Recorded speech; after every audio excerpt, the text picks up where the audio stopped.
Have you been finding it difficult to get pregnant because you are not ovulating?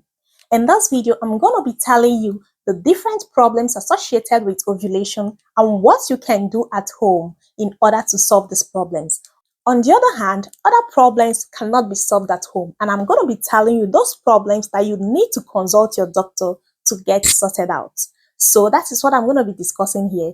If you enjoy this kind of content, consider subscribing to my channel because here I talk about fertility, women's health, and everything health. And if you see me for the first time, keep watching. My name is Peace Tracy. I'm a registered nurse and midwife, and I currently practice with NHS in England.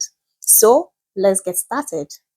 In order for a woman to get pregnant naturally, she must ovulate. However, certain problems has been found to cause a woman not to ovulate or to ovulate irregularly. And these problems are things that you can fix at home. However, for some of them, you need the help of a healthcare provider in order to solve them. The first one of these problems which you can fix at home is being overweight. Being overweight is one of the most common cause of not ovulating. And this being overweight interferes with the hormonal control of the ovaries from the hypothalamus to the pituitary gland. This problem is easily solved by weight loss. And this doesn't necessarily mean losing so much weight. And in order to do this, you need to lose just 5% of your total body weight. And by doing this, you will be able to help your body restore ovulation and even get pregnant naturally without the use of any form of fertility medication. The second problem which you can fix at home is being underweight. Just as being overweight can make you not to ovulate, on the other hand, being underweight can cause the same problem. This is because when you are underweight, there is low levels of the hormone known as leptin. And when these leptin levels are low, you will not be ovulating. This is because these leptin hormones are produced by the fat cells in the body. So when the percentage of your body fat is very low, the levels of this leptin will drop and the woman will not be able to ovulate. That is why it is very important that as a woman who's trying to conceive, you maintain a healthy weight. Ensure that you have a healthy BMI, and by so doing, you will be able to conceive easily because you'll be able to ovulate. In order to help you do this, all you need to do is to eat healthy, ensure you avoid any form of stress, be it emotional, physical, or mental stress. Because when you are stressed, it leads to you losing so much weight. By doing all of this, you'll be able to have a healthy BMI. And that can really help you to ovulate and thus get pregnant naturally.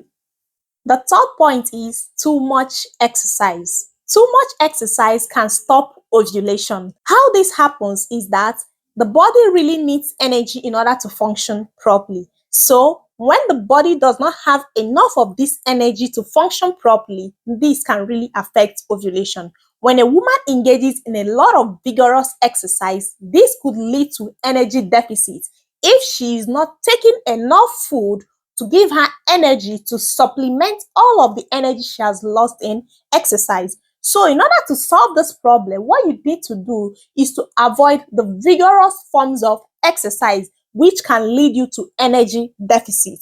Also, ensure you increase your calorie intake in order to meet up with the energy needs of your body. Also, in correcting this problem, it doesn't necessarily mean that you have to stop exercise completely. What you need to do in this case is reducing the amount of time spent in exercise or reducing the intensity of the exercise. Then the next is increasing your calorie intake. By doing all of these, you can help your body to function more properly with enough of the energy it needs, and that can solve that problem of too much exercise, and you will be able to ovulate once more. Having come to know these problems which you can solve at home, the other problem that you need the help of your doctor to solve is high prolactin levels. So this prolactin is a hormone produced by the pituitary gland in the brain. And when you are breastfeeding or pregnant, that is when these prolactin levels should be high. But if you are not breastfeeding or you're not pregnant, it should be low. So having high prolactin levels is something you need the help of your general practitioner in order to solve. If your prolactin levels are high, this can interfere with your ovulation and it can even prevent you from ovulating. So in this case, your doctor could request for a blood test to measure the levels of this prolactin. If they are found to be high, you will need to be placed on medications to help bring these levels to normal. And when this has been corrected, that can increase your chances of ovulation and thus getting pregnant. Then finally, the next problem which you need your doctor to solve is thyroid problems. You could be having an overactive thyroid known as hyperthyroidism or an underactive thyroid known as hypothyroidism. So regarding this thyroid, it is a gland that maintains all of your body functions, including ovulation. Having an underactive thyroid is more common in women. However, having an overactive thyroid can also affect your ovulation. So, just like the problems with high levels of prolactin, which we just discussed, in the same way, when diagnosing thyroid problems, your doctor will also request for a blood test known as thyroid stimulating hormone test, which is TSH, in order to find out the levels of your thyroid hormone, which will determine the kind of treatment that will be given to you. And based on your result, your doctor will give you the required medications in order to correct this problem. And after it has been corrected, your ovulation could be restored so that you can get pregnant whenever you want. And this brings me to the end of the video. If you enjoyed the video or got value for it, please consider subscribing to my channel and give this video a big thumbs up. Also, do not forget to leave your comments in the comment section. Thank you for watching, and I'll see you in my next video. Bye for now.